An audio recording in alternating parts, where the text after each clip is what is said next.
Welcome everyone to this live taping of Next Question with me, Katie Couric. I am very excited to be having this important conversation produced in partnership with Easy Spirit here at the Paley Center for Media in New York City in honor of Breast Cancer Awareness Month. And in our audience are lots of breast cancer survivors, people who may be in treatment right now, and people who are trying to raise money and awareness for this disease. This, of course, is a topic that is very near and dear to my heart, literally. As some of you might know, and some of you listeners out there, I was diagnosed with stage 1A breast cancer in 2022. I had spent the previous 24 years as a cancer advocate after losing my husband when he was 42 years old to colon cancer, going as far as getting a colonoscopy on the Today Show, because let's face it, nothing says good morning like showing your colon on national television at 7:30 a.m. Then, a number of years later, after a mammogram and a breast ultrasound, I went from advocate to patient myself. I was really grateful through my breast cancer journey to have access to incredible care. And one of our guests today is actually my breast surgeon, Dr. Lisa Newman, who held my hand and gave me a ton of confidence and reassurance throughout the entire process. I cannot say enough nice things about Lisa, who said I could call her Lisa.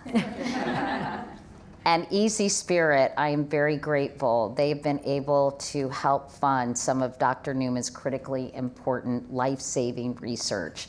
The two of us are joined by another one of Dr. Newman's patients. It's like a little Lisa Newman fan club here today. Very much. Sharon Joseph. Sharon is the CEO of Boys and Girls Club of Harlem and is still in the middle of her treatment. So thank you both so much for joining us today. And since this is a live podcast, I think it's okay to ask you all to give these ladies a round of applause.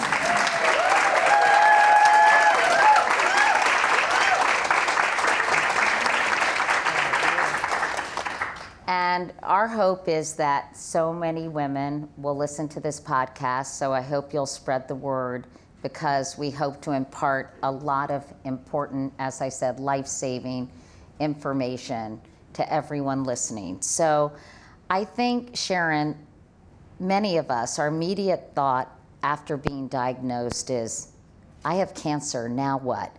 And I'm hoping that today's conversation will shed some light not only on the physical changes and treatment that you undergo, but the mental and emotional toll it can also have on you. You were diagnosed earlier this year, Sharon. Tell me about that day and how you felt hearing the news. Needless to say, I was shocked. I don't know what I thought a cancer patient looked like, but I didn't think it looked like me, which is such an arrogant assumption. I had watched my mother have breast cancer and it metastasized to her brain. I'd taken a BRCA test and it came back negative, so I really thought I was clear. So I knew I had dense breasts, and I consistently had my mammograms, and ironically, they had told me that I couldn't get my mammogram until November or December of this year. And I advocated for having it earlier. And I wound up having it on Mother's Day, and I remember joking around going, this is the best Mother's Day gift I can give myself. I didn't realize how true that statement was going to become. And I always have a mammogram and an ultrasound together. And so I was on my way to church, and they kept bringing me back into the room. And I'm like, hey guys, what's going on here? I gotta go. And then they said, we found something. And I wasn't surprised, I have dense breasts. And then they sent me for a biopsy. And then I was joking around there too, still thinking, you know, this is just what happens when you have dense breasts. And then I got the news. And when I got it, I was shocked. But I was also like going, okay, Mom, this is you, right? Telling me now, you make your own decisions. You were judgmental about mine. Let's see how you handle this. And I remember my radiologist, I had asked her for her help. I said, well, where do I start? I need a good recommendation of a doctor. And she said, the best one I know is Dr. Lisa Newman. And she's like, she's really busy, but I'm gonna, tell her about you and you call her. And I called her. And from the very first moment I met her, I was like, wow. But I was emotional. I went from being a little overwhelmed to then jumping into problem solving mode. Okay, this is a problem. What am I gonna do? What steps am I gonna take? And realizing that I wasn't gonna do this by myself, and thinking about all the people that I needed to be here for, like my daughter, or daughters, and wondering, okay, what do I do? I'm strong, I can do this, but you're overwhelmed. You're sad, you're mad. You're going, why me? And then there's a, why not me? And how are we gonna turn this around, that I'm not a victim, I'm a victor? And how am I gonna use this to bless somebody else? And that's how we started this journey. That's beautiful, actually. Sharon, a couple of questions. So my understanding was your mom kept her breast cancer diagnosis a secret, that when you were helping her and driving her to the doctor's office or driving her to the hospital, she never came out and said to you, Sharon, this is what is going on. Tell me about that. I love my mother. My mother, and I think I inherited too, this kind of strong woman persona that many of us in this room probably also have. And we're Caribbean, and so it's not only strong woman persona, but it's keep it to yourself. And maybe she thought she was also protecting me. But she said, I have a procedure, and I said, where? Because I'm nosy. She told me it was all the way downtown, and she was gonna take 2 buses and a train, and I said, no way, Mom. I was like, what's the procedure? She said, oh, don't worry about it. I'm okay. And so I literally drove my mother down, and she got out the car, and I started calling all my relatives, including my relatives in the Caribbean. And I'm like, Mommy's having a procedure, and I don't know what this is. Do you know what this is? And finally someone said, we think your mom has breast cancer, and she's doing something about it. And that was it? You never discussed it with her? I went upstairs, I found her in the room when she was coming out, and I'm like, Mom? She's like, I'm fine. What happened today? Oh, don't worry. That's so interesting. Culturally, it sounds like there's still a lot of secrecy surrounding cancer diagnosis. And when you think about it, it's not all that surprising, because I think it's really within the last, maybe 25 years. And it's hard to remember how people just didn't discuss cancer. And they were sort of embarrassed or secretive about it.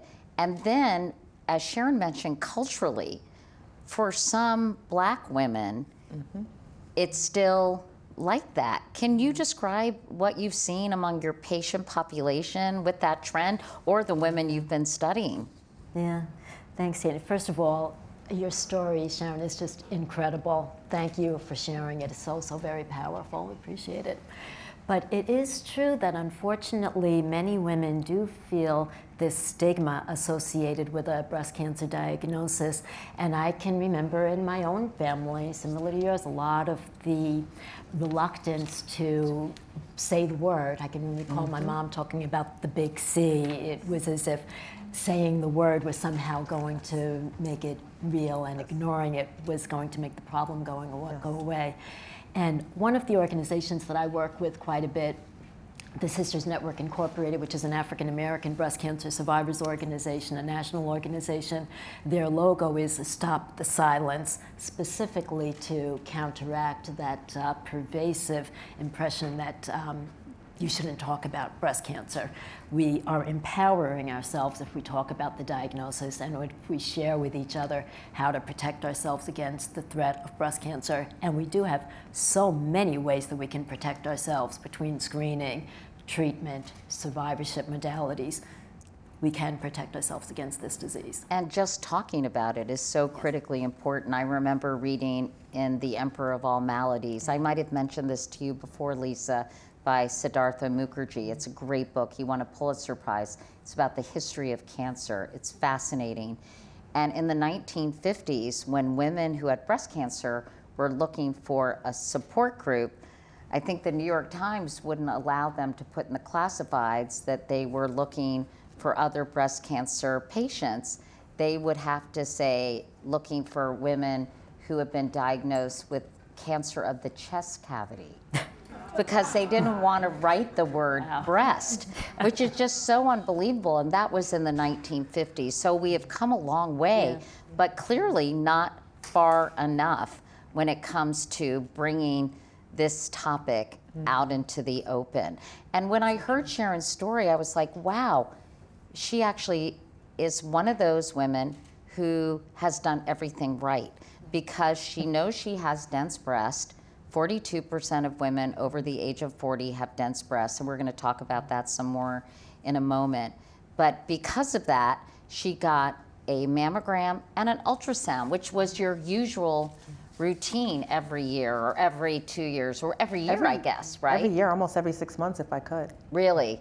And was it because of the family history that you got both of them? Or how did you find out, by the way? This is going to be very instructive because so many women don't really know about dense breasts. How did you find out you had dense breasts? Really through my doctors. When we talked about it, I had had a benign cyst in my left breast, and we'd been monitoring that.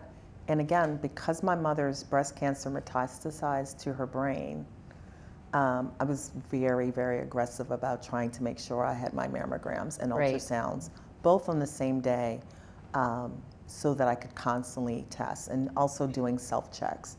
So I was very religious about them. That's wonderful because, first of all, just so everyone knows, and Lisa should be saying this, but I'm like the dense breast lunatic now. Exactly. Because I have dense breasts.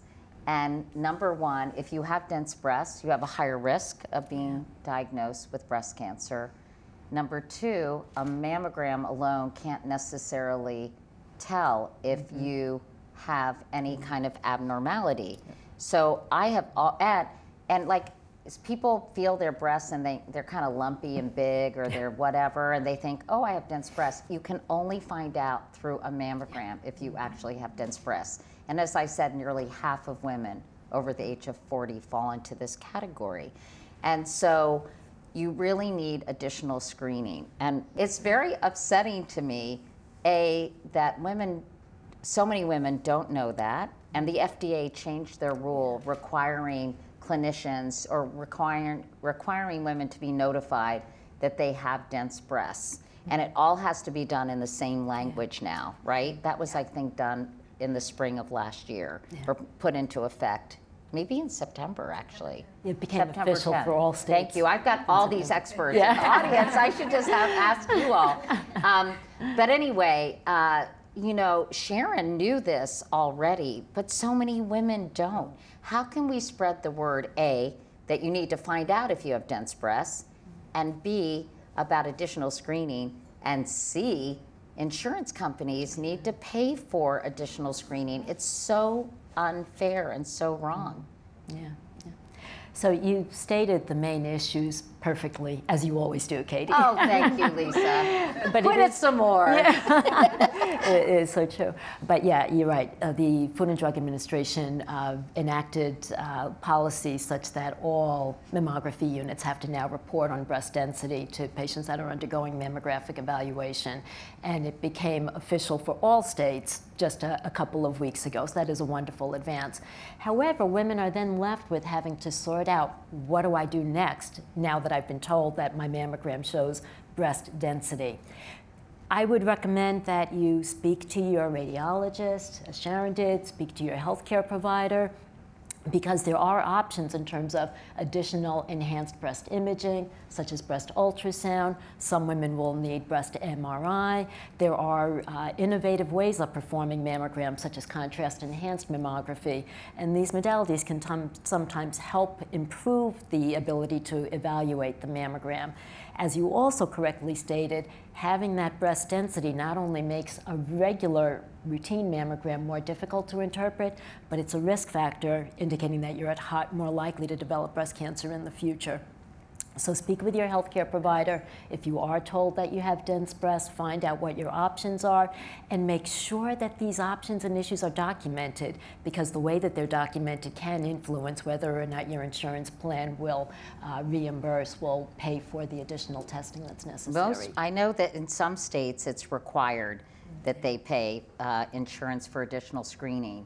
I interviewed somebody in Ohio. I think you were on the podcast with her, actually, who really fought to have insurance pay for additional screening because she was diagnosed with stage 4 breast cancer. They kept missing it on the mammogram. So I really admire her and the women in other states who have worked to make this happen. I'll also say that even though I got the mammogram and the ultrasound, the MRI showed more. Yeah. So if we had just left it to the mammogram and the ultrasound, it would have only shown a very small portion. The MRI showed that there was a lot more than they initially thought. So that's additionally why it's important. Yeah, but I think, wouldn't the standard of care be if someone like Sharon presented with something suspicious on both the mammogram and the breast ultrasound, she would almost automatically be given an MRI to kind of validate the findings, or am I crazy?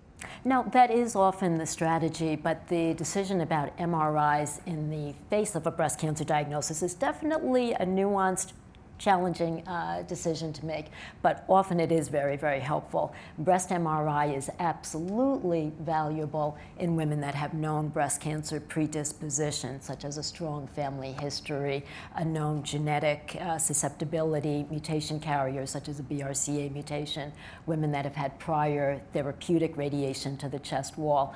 These are all markers of women that will benefit from MRI in addition to mammogram to early detect a new breast cancer. You know, I know that women, white women and black women, are diagnosed at the same rate with breast cancer, but black women have a 40% higher mortality rate. I discovered this when you were treating me for my breast cancer, and it was so disconcerting. Can you explain why this is the case? Yeah. Well, there are a lot of reasons which I am happy to discuss, but first of all, I just have to say I was so struck in getting to know you through your treatment experience, how passionate you became about addressing breast cancer disparities and learning about breast cancer disparities. This woman, as she's getting ready to start her breast cancer surgery, she's talking about how she wants to use her experience to advocate for women so that all women have access to the treatment options that she was able to avail herself of. It's still mind-boggling to me how gracious you are and how you think of everybody. They were putting me to sleep, you know, making me count from 10 backwards, and I was like, you guys, it's terrible that so many women. Well, you know, I felt so lucky that I had the good fortune and honestly the financial wherewithal and insurance coverage to get the very best treatment available. And I couldn't stop thinking, what would I have done if I had to wait to get my lumpectomy, if I had to wait to get my mammogram, if my doctor didn't automatically give me a breast ultrasound every time I was checked. And you know, your health should not be determined by your zip code or your bank account, and it so often is. And that's why I am so passionate about not only giving the people the information they need, but supporting them. Yeah. Because it's just unfair that a person of means is a survivor and a person who doesn't have means is often not. And it's just the inequities are maddening to me. And I'm going to talk about your research in a second, but let's talk about the reasons that Black women have a 40% higher mortality rate. Some of it has to do with their breast density, right? And some of it has to do with access. Can you just talk about that, Lisa? There are many complex reasons explaining these breast cancer disparities that you described, and indeed, breast cancer mortality rates, death rates are 40% higher in African American women compared to white American women. Now, the incidence rates actually used to be lower for breast cancer in Black women compared to white women, but there's been a disproportionate increase in interesting. incidence, so that now the rates are equal. But we've had this widening of the mortality gap. And it's because of a lot of different factors. The disproportionately high prevalence of socioeconomic disadvantages in the African American community, higher poverty rates, higher rates of being uninsured or underinsured. All of these factors definitely contribute to delays in a breast cancer diagnosis, delays in completing treatment, and this will result in higher mortality rates. So poverty, but it's also, you know, these social determinants Other of health. things. Go ahead. Yes, yeah. So we still unfortunately continue to see discriminatory patterns in the healthcare system. African American women are less likely to be offered genetic testing. African American women are less likely to have mammography in the highest quality centers, and African American women are less likely to be offered cutting-edge breast cancer treatments, such as in the setting of clinical trials and clinical research. So we definitely have to address all of those inequities in the healthcare system, number one, if we're going to achieve breast health equity. But there are other factors, and there are several characteristics that describe the breast cancer burden of the African American community, indicating that there are tumor biology factors that we need to understand through research. African American women are more likely to be diagnosed with breast cancer at younger ages. We are more likely to have biologically aggressive tumors called triple-negative breast cancers. And male breast cancer is actually more common in the African American community. So my own research actually looks at studying the breast cancer burden of women in different regions of the continent of Africa, and we've learned that women from West Africa, which is the homeland for the ancestors of most African Americans, the triple-negative breast cancers are most common in that part of the continent, and it's because of specific genetic variants that developed in the ancestors of West Africans related to having to develop resistance to infectious diseases like malaria. But these variants have downstream consequences on the breast tissue immune landscape such that it predisposes to the breast to developing these triple-negative breast cancers. So these international research programs will actually teach us about the genetic root causes of aggressive tumors like triple-negative breast cancer, and it'll teach us how to prevent and treat these tumors better. The research you're doing is so interesting. So are you taking different populations globally and looking at sort of their, or are you focused mostly on the continent of Africa? Yeah. We are definitely expanding more globally. We have several partners now in different regions of Africa because Africa's a huge continent, tremendous diversity in terms of lifestyle, culture, and genetics because it's the founder homeland for all of humankind, of course. So we do study breast cancer in East Africa, West Africa, Central Africa, but we are also expanding to study the breast cancer burden in Mexico and in South America. These genetics of ancestry definitely play a role in susceptibility for different patterns of the disease, and we have to look at all of these internationally diverse patient populations to truly understand the root causes of cancer comprehensively. So basically, all breasts are not created equal. I mean, Very you true. know, it's true, and I'm talking at a cellular level, right? Correct. And at a genetic level, and that's another thing. I was curious if some of the social determinants of health, you know, like higher smoking rates or obesity rates, or the fact that there are so many food deserts and the intersection, sadly, of poverty and race, if that is also contributing to not only access to healthcare and to preventative screening, but also is that having an impact on the specific cellular activity in breasts? Does that make sense? Oh, you stated it perfectly. Thank It you. is so true. That's absolutely correct. Environment definitely plays a role in breast cancer burden, and there is a very large, exciting, growing body of research looking at how certain neighborhood characteristics related to poverty, related to nutritional insecurity and food deserts, these characteristics are not only associated with obesity rates, which is another risk factor for getting breast cancer, But these neighborhood characteristics are also inherently related to likelihood of developing certain breast cancer patterns. And also another problem I know is getting women of color in clinical trials, right? I mean, it's hard enough to get anyone in clinical trials, but particularly challenging for the Black community to participate. Why has that been so challenging, Lisa? Yeah.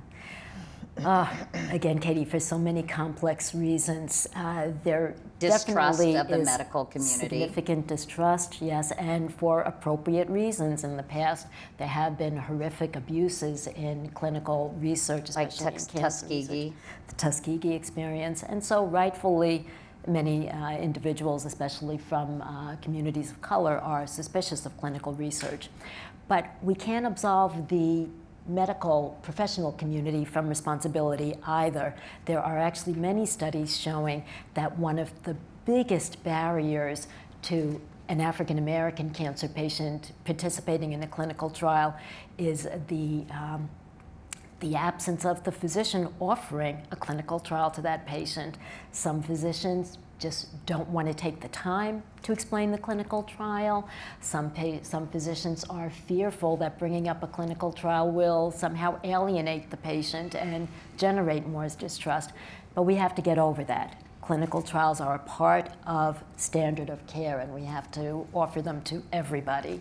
The other thing I know that you care deeply about is to have more Black doctors, because Yes. I think people feel often more comfortable when their doctor has a similar experience than they do, and that is actually increasing, but not at a fast enough rate, is it? Yeah, that is so true. Just as we need better gender balance in the healthcare professional community, we also need more diversity in the healthcare workforce. And I do think that it's true that many patients want to have a match in terms of not only the gender, but often the race, ethnicity of their physician to their own experiences and identity. But the patient population overall, I think, will have greater trust in the healthcare system if they see a healthcare system that reflects their neighborhoods and their communities. Sharon, is that one of the reasons that going to Dr. Newman appealed to you? Did you feel more of a connection with a woman of color as your surgeon? I mean, I liked her. She was okay. No, I'm curious. No. I mean, did that enter into it at all? Yes, but more importantly, what entered into it, she didn't know, was that I did research on her. I went online, and when I saw that her study, what she was doing, I thought, wow, not only is she a woman of color, but also, you know, let's be honest, she is the lead person in her field at her hospital. So her expertise was important to me. The fact that she was doing research around this was important to me. But that wasn't enough for me. So I went to some other doctors at other hospitals. And then funny enough, gender's important, because when I went to the male doctor at a very nice hospital, instead of telling me I had dense breasts, he kept telling me I had complex breasts, and a woman doesn't want to know she has complex breasts. Not okay. Well, I don't know. It might sound a little nicer than saying your breasts are dense. I was like, They're as kinda a woman who gets called complicated, I was like, okay, now my breasts are complicated too. So I was kind of taking that with issue. But he didn't handle me with the same care that Dr. Newman handled me. And then what was interesting was that he also was specializing in the same type of research, but for Jewish women. And I thought, wow, that's amazing. And I really appreciated that he was doing that. But I was like, well, he's specializing in Jewish women. And I've just talked to a woman who's handling me with a lot of care and compassion. She has the expertise. And more importantly, she is doing research about women like myself. So where do I go? It seems easy enough. And I already knew I was going to her, but I just wanted a second opinion. And then her peers in the industry kept telling me she was amazing. So she didn't even have to tell me she was amazing. Her peers in the industry at the other hospitals were like, well, if you're not going to go with us, she is one of the best in the industry. So I'm curious, Lisa, and why you decided. I mean, first of all, you're a brilliant person. You could study whatever you wanted, I'm sure. why did you decide to really investigate the disparities in white women and women of color when it came to breast cancer? What was it? Did you have an aha moment? Did you treat somebody? Did you read the statistics? What made you think, I need to dig deeper into this? It was actually a little bit of everything you just described, but before I get into that, I just want to thank both of you for your comments, and I also want to specifically give a shout out to Sharon for the way she kept it so real with me. She did her homework and investigated other centers, and then she came back and told me what she liked about my program and what she didn't like about my program. And she was very honest about things that we needed to work on. Well, I'm not even going to say what they were because I've corrected everything that she told me about. But for me, it was a long journey to coming to where my career is today. And back, I won't say how long ago, but it was more than 20 years ago when I was first starting on my career. I was a general surgeon taking care of a lot of different types of surgical problems. And back then, we didn't have an appreciation for the types of race-related differences in breast cancer burden that you described today. And those are very well documented today. But back then, we didn't understand them very well. We didn't understand the fact that breast cancer is actually comprised of a whole spectrum of different subtypes, and we just didn't understand why some breast cancers were more poorly controlled than others. And my general surgery practice was based in Brooklyn, New York, where, of course, we have a beautiful and robustly diverse patient population. And every day I was struck in my own practice by how my Black breast cancer patients were being diagnosed at younger ages. They were often diagnosed with bulkier tumors, and they were developing recurrences of their breast cancer more frequently. And so I decided to pursue additional training and research so that I could have a dedicated career studying breast cancer and dedicated to surgical management of the disease. So that 20-year journey, 20-plus year journey actually, has evolved into this international breast cancer research and a lot of research looking at the genetics of the disease. I know that it's true in the case of colon cancer that younger and younger people are being diagnosed, which is really upsetting. People in their 20s and 30s and 40s, you know, you have to get a screening colonoscopy or some kind of colon screening at age 45. Because of these numbers, they lowered the age for your first screening. And I'm curious if this is true for breast cancer, and if you have any idea why younger and younger people seem to be getting diagnosed with these diseases. Yeah. Well, you are, again, correct. We are seeing a similar pattern in breast cancer as what you described in colon cancer, with higher and increasing population-based incidence rates of breast cancer in younger women, women that are still in the premenopausal age ranges. We don't completely understand the explanations, but we are assuming at this point in time that it's related to a constellation of factors: diet, lifestyle, environmental exposures.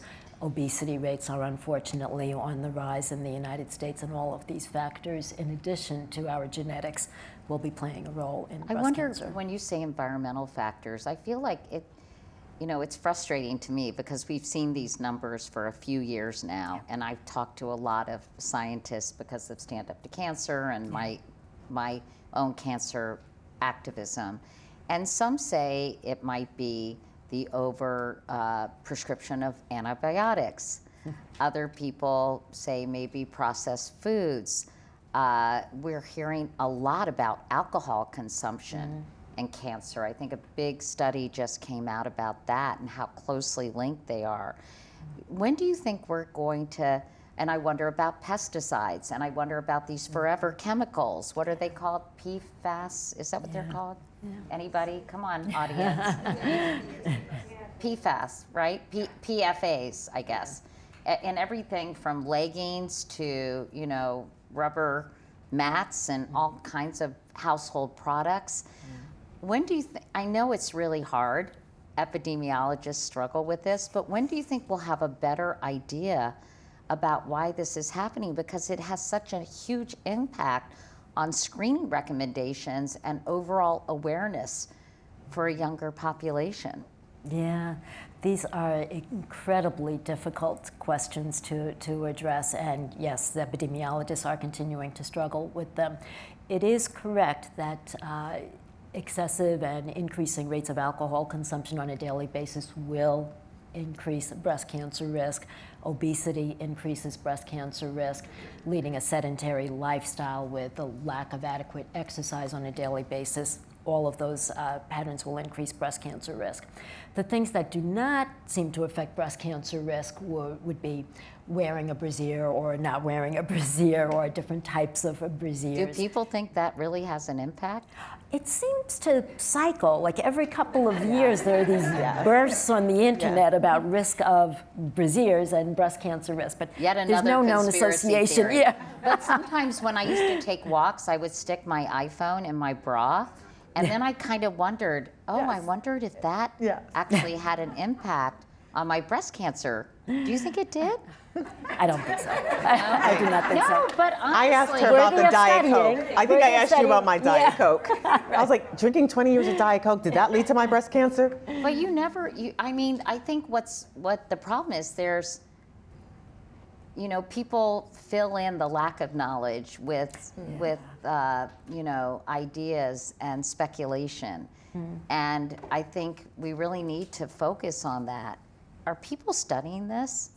They are very aggressively, but it's so difficult to get a consistent and definitive handle on the answers because so many of these factors are poorly recalled by individuals, they're poorly documented, so it's difficult to accurately assess the quantity of different dietary components, the exposures to different pesticides, things that are in the environment. Do you believe in breast cancer clusters, where you see a lot of breast cancer, like Long Island, by the way? I do, yes, that is real.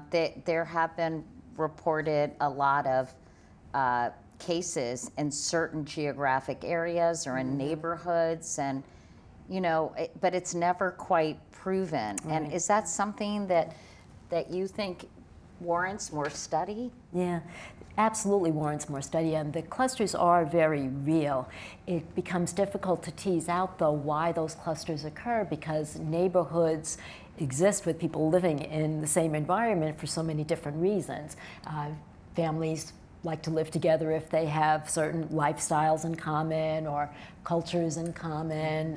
Race, ethnicities often want to be in the same neighborhood with each other. So there are just so many factors that go behind the reasons why a neighborhood is characterized by one pattern versus a different pattern. But it does make you wonder, like, is there an environmental factor at play here? Is it like a certain kind of plant maybe nearby? That, or pesticides. Anyway, as I said, it's a lot of speculation.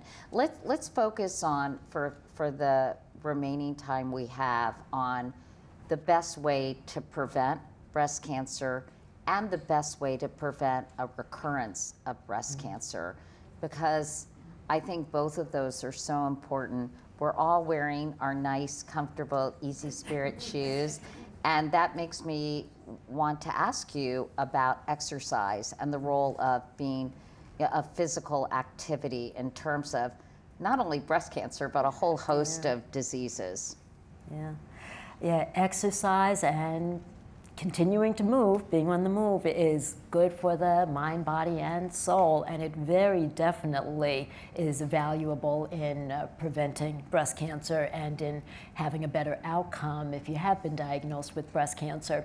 Now, I don't want women and breast cancer survivors to feel that everything is on their shoulders, and in terms of preventing a recurrence of a breast cancer or preventing it from being diagnosed altogether, because some things are simply out of our control. But absolutely, we can provide ourselves some protection against a breast cancer diagnosis with a healthy lifestyle, balanced diet, and continuing to be screened, because there is no doubt about it that early detection of a breast cancer, regardless of the breast cancer subtype, early detection of that breast cancer is a huge factor in likelihood of successful treatment. And if a breast cancer has been diagnosed, a woman has to be vigilant about her breast evaluation for both breasts for the rest of her life. She not only could develop a recurrence of the breast cancer in that breast or in other parts of the body, but she can develop a whole new breast cancer. And it always breaks my heart when I hear breast cancer patients say that they just didn't realize that they have to be on the lookout for a new cancer developing. I don't think that you have to be manic about your exercise regimen, but making sure that you walk regularly throughout the day, take a flight or two of stairs every day. That will help. And if you break a sweat, it's a good thing, yeah. right? I think don't like to break a sweat. Straightforward parameter. Okay, let's just talk quickly about diet and alcohol and sort of what you recommend. Should I not be eating bacon? Because it is my favorite food. It is my very favorite food. Well, it's all about balance. Why are you looking at me, Sharon? Because I don't want to hear the answer to that one. I love bacon. Oh, but I'm good now. I took off both breasts, so I'm good. No, bacon is probably not good for a lot of different things, but yeah, it's all about balance in life and not overdoing it with any type of food on a daily basis, but especially fried foods, things like and fatty foods. You don't want to overdo those on a daily basis. Same with alcohol. There are some cardiovascular benefits to some alcohol intake, but more than a couple of glasses on a daily basis is going to be bad for a number of different health issues, including breast cancer risk. A diet that has a lot of fresh fruits and vegetables in it is excellent. Fiber, fiber right? is a lot very, of fiber. very important. Yeah. And in general, all of the dietary patterns that are good for cardiovascular health are good for breast health. Let me ask you about genetic testing, because I feel like a lot of people don't get genetic testing. They think it's too expensive, or they think, honestly, they sort of don't want to know. So who is genetic testing right for? And what would you tell your patients or anyone listening to our conversation about genetic testing? Yeah. Well, fortunately, the costs of genetic testing have plummeted since the Supreme Court ruling in 2013 opening up genetic testing to be performed by a number of different companies. The prices have plummeted, and we have large-scale panels for genes that can be evaluated to look for hereditary susceptibility for a variety of different cancers, not only breast cancer, but we can identify hereditary predisposition for ovarian cancer, colon cancer, melanoma. Now, there are some people who believe that everybody should be genetically tested, at least for certain genes, when they reach adult life. We haven't quite gotten to the point where that is broadly available to the general population. At this point in time, the United States Preventive Services Task Force does recommend that anybody with Ashkenazi Jewish background should consider getting tested for specific BRCA mutations once they reach age 30, because there's a very high risk for your risk of breast and hereditary. ovarian goes up to 80% if you're BRCA positive, right? Exactly. That is so true.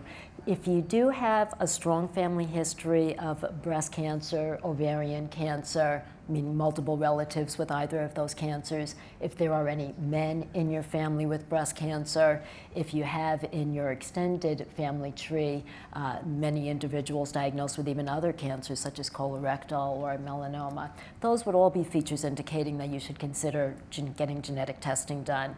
If there's a bilateral breast cancer in the family, breast cancer being diagnosed at younger ages, for women that are themselves diagnosed with breast cancer at young ages or triple negative breast cancers, these are also features indicating that you might be more likely to have hereditary predisposition.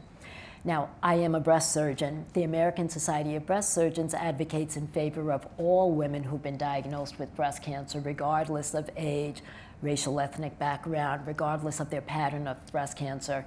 if they are diagnosed with breast cancer, they should be offered genetic testing. And so I do offer genetic testing to all of my patients. I would like to make another argument for genetic testing, though, if I may. Please do.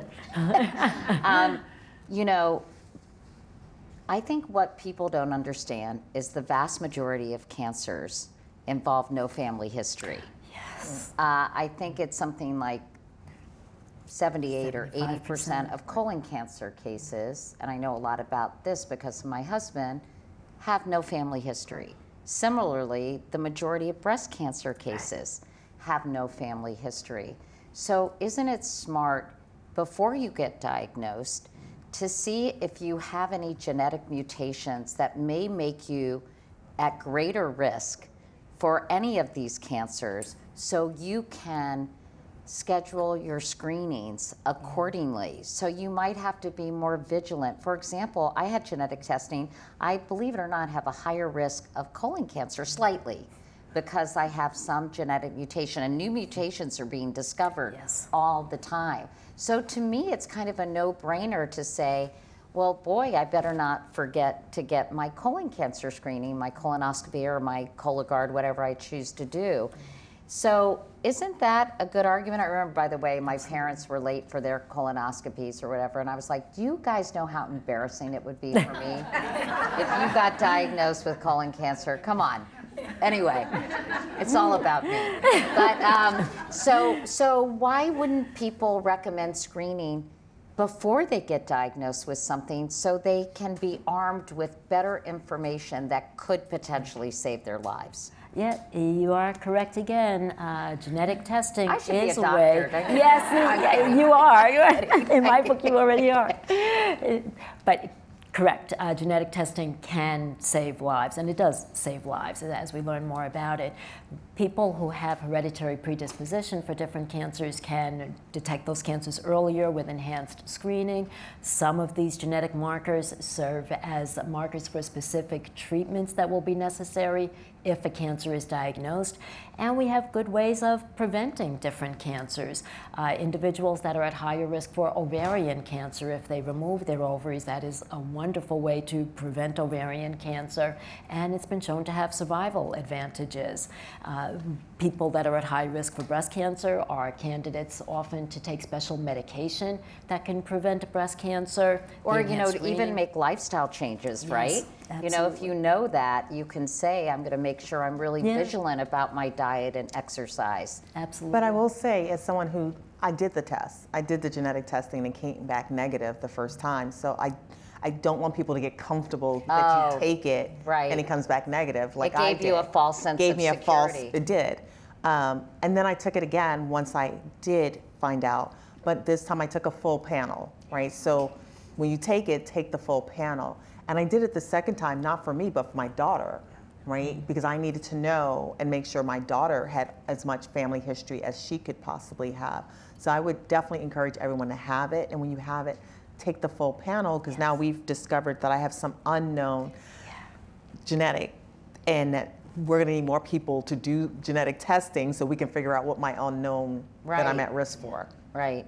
You know, you mentioned, Sharon, so beautifully at the beginning of this conversation that you're trying to serve others and help your community understand the importance of early detection, about getting screened. And I'm curious, how are you doing that? Because it's so important that women of color, that we reach out to them and make sure they know where to go to get screened, make sure they know where to go if they're uninsured or underinsured or insured, you know?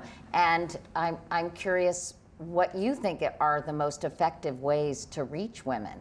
Well, I mean, first, it starts with a conversation. So like my mother, I was also very, very private. And when I discovered I had breast cancer, I actually, for the first time in my life, decided to be public. And so I started sharing with everyone that I had breast cancer and who my doctor was, my treatment.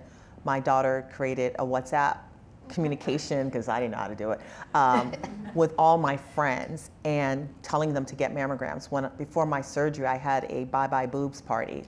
And I invited men and women to come to say bye-bye to my twins, but also to once again talk about the importance of early detection and making it less scary for folks.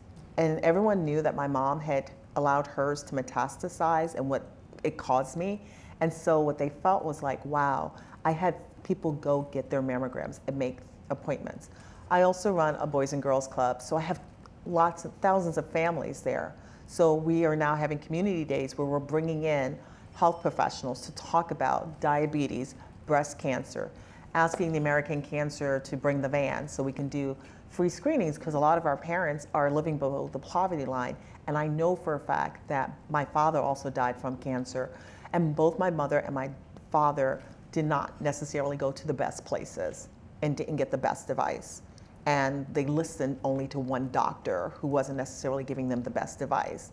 And so I think sometimes as African Americans, we're scared and we live by fear. And so I also am a minister in a church, and so I talk about it in the church. I was going to say, Black churches to me would be a great place to spread the word. Maybe you could travel around to a bunch of different churches. So I've been motivational speaking on this topic. And it's really about the fact that, and when I said it at church, all these older women came up to me and go, I had breast cancer. And I'm like, I've been sitting up here, y'all didn't tell me? Like I was trying to figure out if I get a tattoo, no nipples, all these things I had questions about, and y'all sitting here and y'all knew I was having a double mastectomy, you didn't want to tell me? But I think that the more I've been comfortable with it and I've been sharing, I had surgery yesterday, by the way. But I'm telling everybody, so I'm on the WhatsApp. I'm not on like Instagram because I don't know how to do social media, but I'm sharing, and I think taking the stigma out of it, taking the fear out of it, not being so. And also having a sense of humor, clearly, Yeah. right? I have a lot of fun. I think that breaks the ice for people. It really does, because I told everyone, I had to have emergency surgery yesterday, and I told everyone, because I only had cancer in my right breast and my left breast was fine, so my left breast got mad at me for cutting it off, and then I wound up getting an infection, so I had to take care of it yesterday. So, but I've decided that I'm going to laugh and I am going to enjoy it, but I'm going to share, and I'm going to ask people to go get their mammograms. I'm going to ask them to have opinions, to do the research, do their homework, get the genetic testing, and also don't be afraid to share with your children. They've got to know too. You know, like I think sometimes with parents, we want to love them and protect them and keep it to ourselves, but we owe them to talk to them and to share in our journey. So, before we go, I want to ask you one question, Lisa, about the future, because I've been reading obviously a lot about AI. Who hasn't? And now with the expanded use of AI when it comes to things like screening and pathology, et cetera, it's very exciting. I know that I read that AI can make early detection easier, and that it can even be used to predict who might actually be diagnosed with breast cancer before they even exhibit any symptoms, which is mind-boggling to me. Can you talk a little bit about how you see the role of AI changing your field? Oh, it's enormous, Katie. Yes, AI holds great promise in being able to improve breast cancer outcomes. And as you mentioned with mammograms, for example, wouldn't it be incredible if, based upon a screening mammogram in a woman that's totally healthy, if we could predict the 13% of the women in this country that are destined to develop breast cancer and then prevent the cancer from developing in them? And this is the promise of the artificial intelligence algorithms. Now, we're not quite there yet, but that is the direction that we're going in.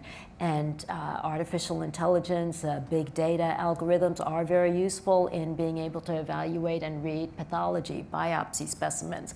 But just as AI holds incredible promise, it also holds great risks. And if we don't do it right, we're going to worsen the disparities that already exist.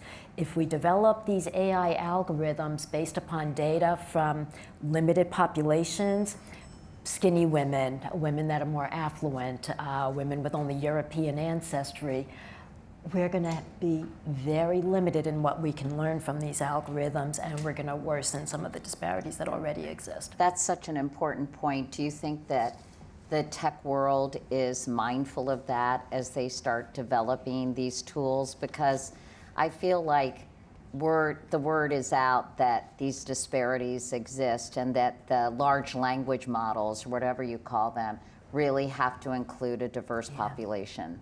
Yeah. I hope that they are robustly aware of these risks, but I'm not too sure because unfortunately they often end up relying upon data sets that already exist, and these pre-existing data sets are frequently very limited in the individuals that have contributed data. So we have to be working together to generate new data sets that are more broadly inclusive of women that live in different environments, the women that consume different types of diets, women that have different ancestral backgrounds. These data sets have to be generated de novo. Yeah, such a good point. Well, Sharon Joseph and Dr. Lisa Newman, you both are such rock stars. Thank you so much for such an important, informative conversation about breast cancer for Breast Cancer Awareness Month. Thank you for the research you're doing. Sharon, thank you for your advocacy. And everyone here, thank you for being a part of this conversation. I hope you'll go out and spread the word to all of your friends and family members. So thank you. Thank you. And thank you for being so fabulous. You saved so many lives, Katie, just by being who you are.